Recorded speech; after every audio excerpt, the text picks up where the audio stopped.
جيسبر انكم تكونوا كاملين بخير وعلى خير، اموركم مزيانه وكلشي عندكم هو هذاك.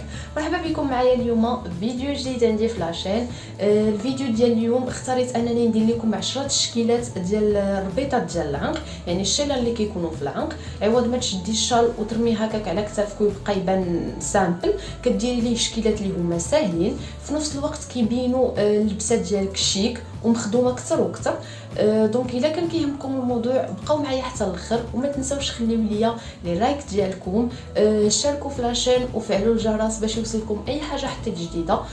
بغيتو تكونوا قراب مني اكثر ولا تسولوني على شي حاجه ولا عندكم شي ملاحظه ولا شي حاجه بغيتو تعرفوها، غادي نخلي لكم الانستغرام ديالي هنا حدايا باش تقدروا تواصلوا معايا ديما. دونك نبداو الفيديو ديالنا ونبداو باول ربطه.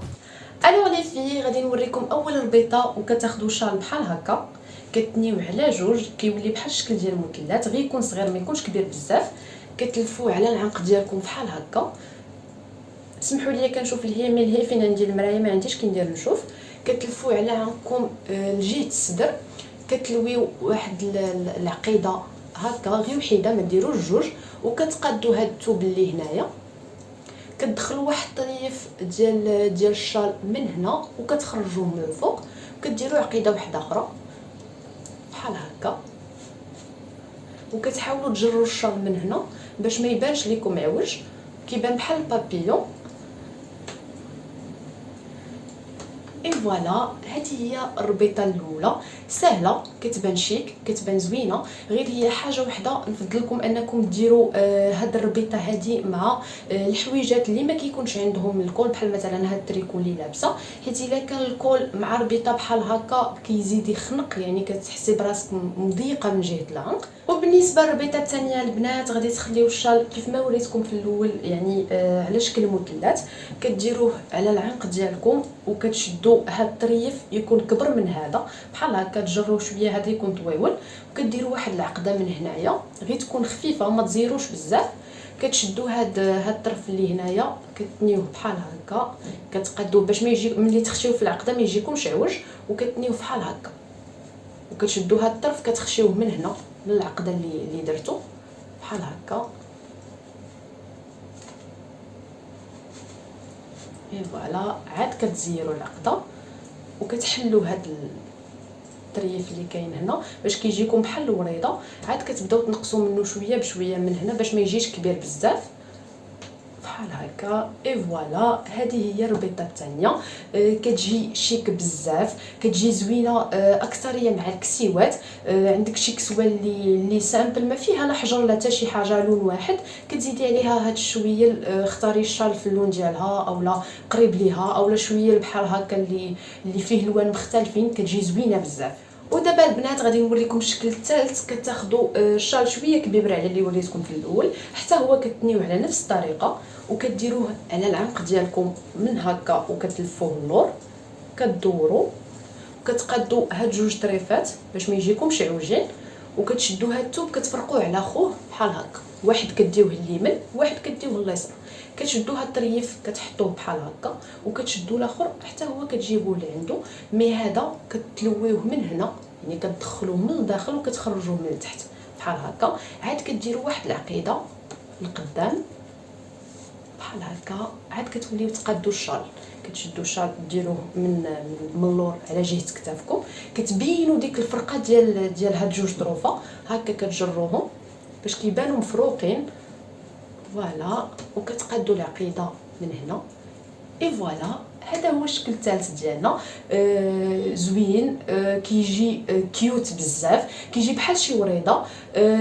كتزيديه على اللبسه ديالك، كيبان بلي راكي خدمتي على اللبسه ديالك اكثر واكثر، وكيزيد واحد اللمسه زوينه. يعني غتلاحظوا كيفاش كان الشكل ديال التريكو بلا شال، وملي زدت عليه هاد شويه هذا كيفاش كيبدل الشكل ديالو كامل. ودابا غادي نوريكم اللفه الرابعه، وكناخذوا شال يكون طويول ما يكونش قصير باش تجيكم يعني ديك العقيده هي هذيك، كتشدوه وكتعقدوه من الوسط، كتاكدوا بلي الطروفه قد يعني يكونوا قد ما يكونش واحد طويل واحد قصير. كديروا هاد العقيده على عنقكم من هاد الجهه، ما ديروش العقده على هاد الجهه، ديروها على هكا، كدوروه، كتاخذوا الطرف الاول كتحاولوا تزيروا شويه العقده باش ما تبقاش بان لكم مرخيه، كديروا هاد الطرف الاول كتخشيوه من هنا، والطرف الثاني حتى هو غتخشيوه من الجهه الاخرى، وكتزيروا شويه ديك العقيده ديالكم. عاد كتجروا هادو وكتشدوا هاد الطريف اللي كاين هنا، كتحاولوا شويه بحال تحلوه باش تبان لكم الورده اكثر واكثر. والطريف الاخر حتى هو نفس الشيء، كتقادوهم بحال هكا. اي فوالا، هذه هي الربيطه الرابعه ديالنا. بالنسبه لهاد الربيطه يمكن لك تلبسيها مع الحويجات اللي كيكون عندهم الكول، ماشي مشكل، حيت كتكون العقده ديالها هنا شويه مرخوفه، ماشي بحال اللي وريتكم في الاول كتزيد تخنق. هذه يمكن لك ترخفيها كاع شحال ما بغيتي، غير يكون الشال طويل ما يكونش قصير. ودابا غادي نوريكم الشكل الخامس، وغادي ناخذوا شال حتى هو يكون كبير بنفس الشكل على شكل مثلث. كتشدوه من القنت ديالو وكتشدوا هاد الطروفه اللي هنايا بحال كتبقاو تجمعوهم على يديكم بحال هكا، باش ما يجيكمش هكاك طايح، يجيكم موج. كديروه من هاد الجهه، يعني داك القنت ديال المثلث كدوروه على عنقكم. كتاخذوا هاد الطريفات كتفرقوا واحد على واحد، الاول كديروه من التحت والثاني كديروه من الفوق بحال هكا، وكديروا واحد العقيده بحال هكا. كتزيدوا الثانيه باش ما يتحلش لكم الشال بحال هكا، وكتحلوا هاد الطريف اللي خليته من هنا بحال هكا باش كيعطيكم داك الشكل اللي بغينا، يعني يجي موج ما يجيش غير طايح وصافي. فوالا، اي فوالا، هذا هو الشكل الخامس. ودابا غادي نوريكم الشكل رقم 6. وغادي تاخذوا شال اللي يكون صغير ما يكونش كبير بزاف. كتاخذوه على شكل ديال مثلث، كديروه على الكتاف ديالكم. بالنسبه لهذا الشكل غادي تحتاجوا ليه واحد البروش اللي يكون صغير بحال هكا، غير صغيور ما يكونش كبير بزاف. وكناخذوا واحد الطريف كتقادوه بعدا من هنايا باش ما يجيكمش طرف هابط وطرف طالع. كتاخذوا واحد شويه من الشال باش ما يكثرش الثوب على البروش وما يبغيش يتسد لكم، وكتكوه في نفس الجهه الاخرى ديال الشال مع الثوب، يعني داكشي اللي لابسين لداخل غتاخذوا طريف منه وغديروه في البروش باش ما يبقاش يهرب لكم الشال والجهه الاخرى ديال الثوب. فوالا، اي فوالا، هذا هو الشكل رقم 6. هذا الشكل هذا يفضل انكم ديروه مع الحويجات اللي كيكون الكول ديالهم طالع، كيبان بحال شي كول من الفوق. وبالنسبه للشكل رقم 7 حتى هو غادي ناخذه بنفس الطريقه.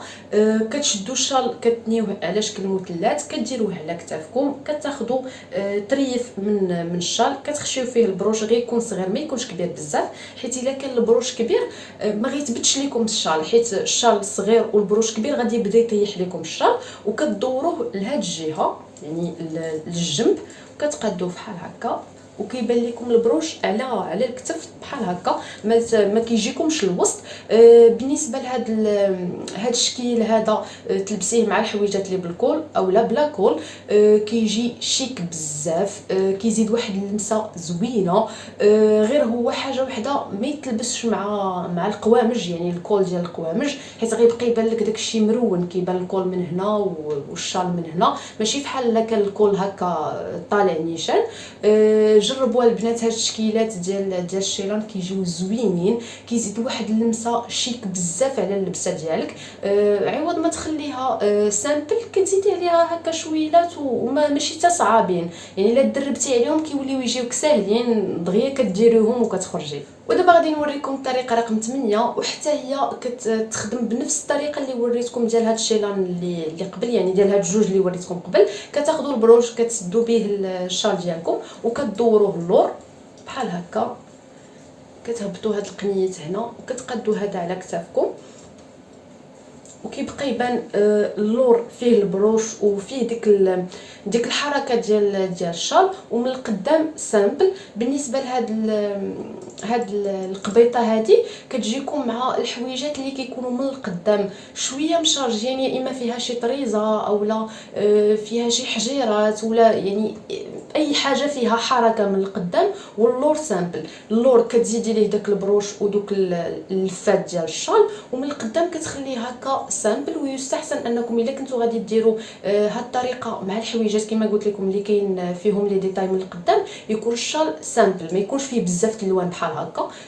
انا غير ما عنديش الشيلان اللي كيكون عندهم لون واحد، يكون لون واحد كاين في الشال باش هكا ما يبانوش بزاف ديال لي ديتاي عندك في اللبسه.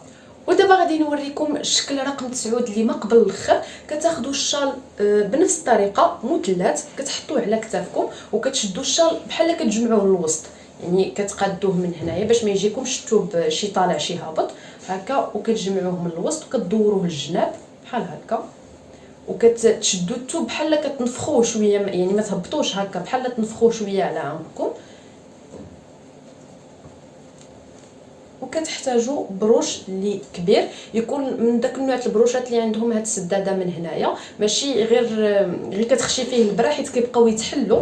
وكتشدي البروش كتخشيه في الشال وفي الثوب اللي لابسه، يعني لابسه مونطو، لابسه اي حاجه اللي غادي تلبسيها وديري فوق منها الشال، خشي البروش في الشال وخشيه في لاختيك اللي لابسه من التحت.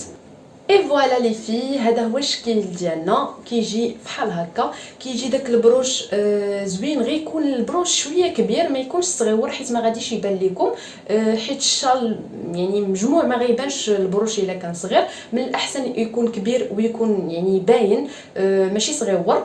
كيجي الشكل ديالو زويون. ودابا البنات غادي نوريكم اخر شكل ديال الشال.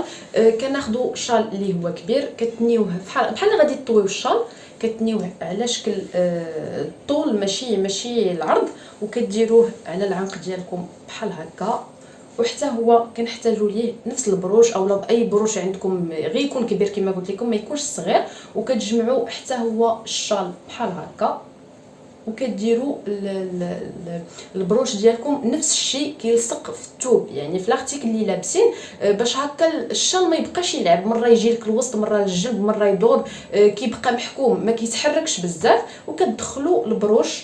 اي فوالا لي في، كديروه البروش كما قلت لكم كتلصقوه في الثوب، وكتخرجوا هاد الثنيات ديال الشال كتبداو تحلوهم باش كيبقى يعطيكم بحال الوريضه، وكتقادوه من هنايا كتنفخوه شويه باش كيعطيكم واحد الفوليوم. اي فوالا لي في، كان هذا هو الفيديو ديالنا ديال اليوم. نتمنى ان هاد التشكيلات اللي عطيتكم يكونوا عجبوكم. جربوهم البنات، راهم ساهلين بزاف كما شفتوا، ما فيهمش بزاف ديال التعقيدات، غير ديروهم وعاودوهم باش تعقلوا عليهم، وكيزيدوا واحد الشياكه زوينه للبسه ديالكم. يعني غير بشال بسيط وبروش صغيور كتقدي تبدلي اللبسه كامله. ما تنساوش خليو لي لايك ديالكم الا عجبكم الفيديو. الا ما عجبكمش ما عنديش مشكل، خليو ديسلايك، المهم انكم شفتوا المحتوى وعجبكم اولا ما عجبكمش. ما تنساوش انكم تشاركوا في لاشين وفعلوا الجرس باش يوصلكم اي حاجه حطيت جديده. بغيتوا تكونوا قراب مني اكثر وانا قريبه منكم اكثر، غادي نخلي لكم الانستغرام ديالي يا حدايا يا لتحت فين ما كان، المهم غادي نخليه لكم باش تقدروا تكونوا يعني نكونوا قراب من بعضياتنا. كنكون فيه كل نهار. نتلاقاو ان شاء الله فيديو جديد مع موضوع جديد.